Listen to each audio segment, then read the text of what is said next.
তো বন্ধুরা তোমাদের জন্য একটা টিপস নিয়ে এলাম। তো দেখো কি টিপস নিয়ে এলাম। এই দেখো পুঁই শাকগুলো কিন্তু আমি সব রান্না করলাম না, অর্ধেকটা রান্না করলাম, কারণ বাচ্চাগুলো তো খাই না, শুধু আমরা 4 জন খাবো। তো সেজন্য অল্প রান্না করলাম আর অল্প রেখে দিলাম। তো এটাকে এরকম তাজায় কি করে রাখা যাবে বলো? আমাদের ফ্রিজটাও কিন্তু এখন খারাপ হয়ে গেছে, ফ্রিজও রাখা যাবে না। তাই এটাকে আমি কিভাবে রাখবো দেখো, এইরকমই কিন্তু টাটকা থাকবে 2 থেকে 3 দিন, কিচ্ছু হবে না। তো এটা কিভাবে রাখতে হয় সেটাই তোমাদের সাথে আজকে শেয়ার করব।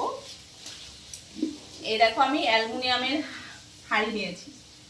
অ্যালুমিনিয়ামের যে কোনো জিনিস তোমরা রাখবে, কিন্তু ওটা ঢাকা দিতে হবে। এর মধ্যে আমি পুঁই শাকগুলো রেখে দেব। এইটার ভেতরে আমি পুঁই শাকগুলো সুন্দর করে রেখে এটার উপর আমি একটা ঢাকা দিয়ে দেব। এটা আমি এখন 2-3 দিন রেখে দেবো। পুঁই শাকগুলো যেমন রাখলাম ঠিক ওই রকমই থাকবে।